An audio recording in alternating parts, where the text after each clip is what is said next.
तो अब जो लास्ट टॉपिक है दैट इज़ टोमेटो प्रोसेसिंग। इसमें तुम्हारा बेसिकली ये कुछ स्टेप्स है, जैसे कि रॉ मटेरियल, फिर cleaning, washing, inspection, crushing, hot और कोल्ड ब्रेक ट्रीटमेंट। एक्चुअली जब जूस बनाते हैं तब हॉट ट्रीटमेंट ही यूज़ करते हैं हम लोग, हॉट ब्रेक ट्रीटमेंट, कोल्ड नहीं यूज़ करते। और हॉट के लिए 90 डिग्री सेल्सियस होता है, कोल्ड के लिए 65 डिग्री, ये 65 है, ठीक है। फिर इवापोरेशन, स्टेरिलाइजेशन एंड पैकेजिंग, ठीक है। तो अभी एक्चुअली ये जो एक क्वेश्चन तरीके का दिया था हम लोग को कि repair A preliminary design for a tomato processing plant processing 20 tons per day of tomatoes of 7% of solid and producing tomato paste of 32% tomato solid, ठीक है। तो देखो, जिस दिन ये क्वेश्चन कराया गया था क्लास में, मैं उस दिन एब्सेंट था, ठीक है। तो मेरे को ये जो आंसर निकाला ना, बहुत फुद्दू आंसर निकाला, मेरे को समझ में नहीं आ रहा है, ठीक है। मतलब ईजी है, ठीक है। उसके लिए इतना मेहनत क्यों किया मेरे को समझ में नहीं आ रहा था। और पल्लव को भी मैंने पूछा तो उसका भी ये थोड़ा ऊपर से ही जा रहा था। तो बेसिकली देखो मैं बोलता हूँ, तो ये है क्वेश्चन। फिर यहाँ पे बोला है कि the solid tomato will be dewater mechanically in a smooth press and dehydrated in an air dryer to a dry promise of 8% moisture. इसका कोई यूज़ नहीं है, कोई यूज़ मेरे को नहीं दिखा है। तो जब तुमको क्वेश्चन देगा ना, देखो क्वेश्चन में तुमको पहले तो ये चीज़ ड्रॉ कर लेना है, ठीक है। बहुत सिंपल है, देखने में कॉम्प्लिकेटेड लग रहा होगा लेकिन बहुत सिंपल है। देखो पहले तो raw material, cleaning water, inspection, juice preparation by hot break and concentration. अब तुम्हारा सब में तुम्हारा जो टी एस है टोटल सॉलिड वो 7% ही होगा। देखो यहाँ पे 7% था इनिशियली, तो 7% ही होगा, 7%।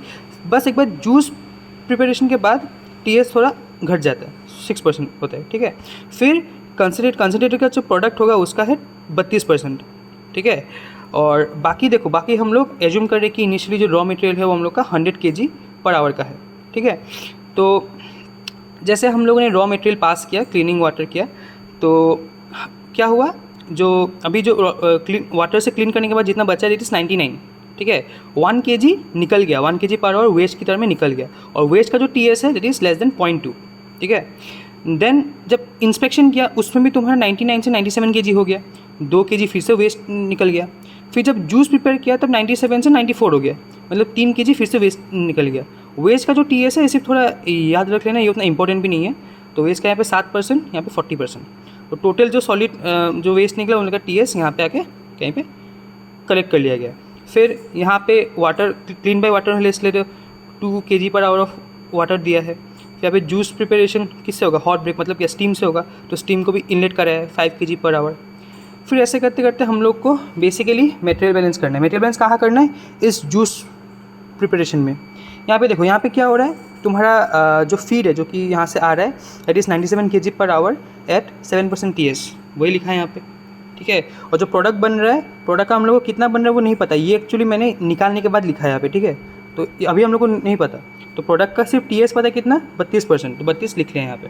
और बाकी वेपर बन के निकल रहा है जिसका टी एस 0 होता है ना। अगर हम इसको बैलेंस करें on the basis of T S, अगर हमको बैलेंस करें तो क्या होगा, T S of feed into amount of feed equals to V plus T S of product into amount of product. तो हम लोग को बेसिकली अमाउंट ऑफ प्रोडक्ट चाहिए। तो टी एस ऑफ एफ पता है 7%, इट इज़ 0.07, फीड का पता है 97 है, और वी का तो ऑब्वियसली जैसे कि टी एस 0 है तो इट विल बी 0।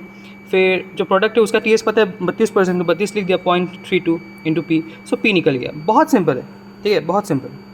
बट इतना मेहनत क्यों किया मेरे को नहीं पता चला, क्योंकि ये तो सीधा यहीं से आ रहा था ये। तो I don't know, but still अगर तुमको ये बहुत सिंपल है, इसको याद रखना भी सिंपल है, अगर आया तो इसको ड्रॉ कर देना, ठीक है।